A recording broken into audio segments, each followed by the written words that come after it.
नमस्कार दोस्तों, आज हम लिव-इन रिलेशनशिप पर चर्चा करेंगे। क्या आप बिना शादी किए अपने पार्टनर के साथ रहना चाहते हैं? क्या यह कानूनी रूप से मान्य है? क्या इसमें कोई समस्या आ सकती है? इन सभी प्रश्नों के बारे में हम बात करेंगे और लिव-इन रिलेशनशिप के बारे में स्पेशली हम बात करेंगे। तो सबसे पहले हम बात करते हैं कि क्या भारत में लिव-इन रिलेशनशिप कानूनी रूप से मान्य है? तो इसका आंसर है हाँ। भारत में लिव-इन रिलेशनशिप जो है पूरी तरह से वैध है। सुप्रीम कोर्ट ने कई फैसलों में कहा है कि अगर दो वयस्क अपनी आपसी सहमति से साथ रहना चाहते हैं तो यह गैर कानूनी नहीं है। सुप्रीम कोर्ट ने यह भी कहा है कि लिव इन रिलेशनशिप में जो पार्टनर रहते हैं ये उनका संविधान का जो अनुच्छेद 21 है जो कि जीवन और स्वतंत्रता के अधिकार की बात करता है, तो किसी भी वयस्क को अपनी मर्जी से जीने की जो है स्वतंत्रता देता है।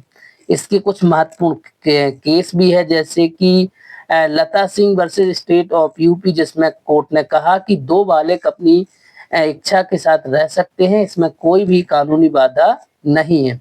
इसके साथ-साथ एस के खुशबू वाले केस 2010 का जो मामला है, इसमें सुप्रीम कोर्ट ने कहा कि लिव इन रिलेशनशिप अवैध नहीं है और इसे अपराध नहीं माना जा सकता है। लेकिन लिव इन रिलेशनशिप में आपको कुछ सावधानियां बरतना चाहिए, जैसे कि लिव इन रिलेशनशिप में दोनों की सहमति जरूरी है। रिश्ता किसी भी प्रकार का हो, जबरदस्ती या धोखे पर आधारित नहीं होना चाहिए। पहचान और उम्र का सबूत, दोनों पार्टनर्स की उम्र 18 साल प्लस होना चाहिए। और इसके साथ साथ आप लिव इन रिलेशनशिप एक एग्रीमेंट बनवाएं। यह दस्तावेज आपकी जो वित्तीय, व्यक्तिगत और संपत्ति से संबंधित जो जिम्मेदारी है उसको स्पष्ट करेगा। सामाजिक और कानूनी जटिलताओं से बचें। पारिवारिक दबाव या कानूनी दिक्कतों से बचने के लिए जो है आप सावधानी रख सकते हैं। क्या लिव इन रिलेशनशिप में रहने पर कोई समस्या हो सकती है? तो समस्या तभी हो सकती है जब या तो एक पार्टनर को कोई समस्या होती है तो वो जाके पुलिस कंप्लेंट फाइल कर देता है, तभी जाके आपको कोई इश्यू हो सकता है, अदरवाइज जो है आप लिव इन रिलेशनशिप में रह सकते हो। अब हम बात करते हैं कि अगर लिव इन रिलेशनशिप में कोई बच्चा हो जाता है तो यह बच्चा जो है एक प्रकार से लीगल माना जाएगा। सुप्रीम कोर्ट ने अपनी कई जजमेंट्स में यह कहा है कि अगर माता-पिता जो है पार्टनर लंबे समय से एक साथ रह रहे हैं और यदि किसी बच्चे का जन्म होता है तो वो बच्चा जो है लीगल जो है चाइल्ड माना जाएगा और उसके सारे राइट्स रहेंगे। तो एक प्रकार से बच्चे का जो उसकी माता-पिता की जो संपत्ति है उन सभी पे अधिकार रहेगा। लिव इन रिलेशनशिप में महिलाओं के अधिकार, सबसे पहले तो महिलाएं जो है लिव इन रिलेशनशिप में मेंटेनेंस की बात कर सकती है, जैसे कि अगर पुरुष रिश्ता खत्म करके चला जाता है तो सीआरपीसी की धारा 125 के तहत गुजारा भत्ता की मांग कर सकती है।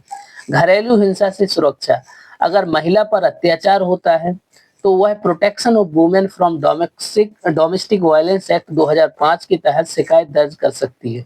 यौन उत्पीड़न के खिलाफ अधिकार, अगर पुरुष महिला के साथ जबरदस्ती करता है तो महिला आईपीसी की धारा 376 जो कि रेप की बात करता है और 354 जो कि छेड़छाड़ के तहत केस कर सकती है। ये एक प्रकार से राइट्स है, लेकिन इन सभी चीजों को उनको कोर्ट में प्रूफ करना पड़ेगा, अदरवाइज जो है चार्जेस तो लग जाते हैं लेकिन जब तक वो प्रूफ नहीं होते हैं तो व्यक्ति जो है आराम से एक्विटल हो जाता है।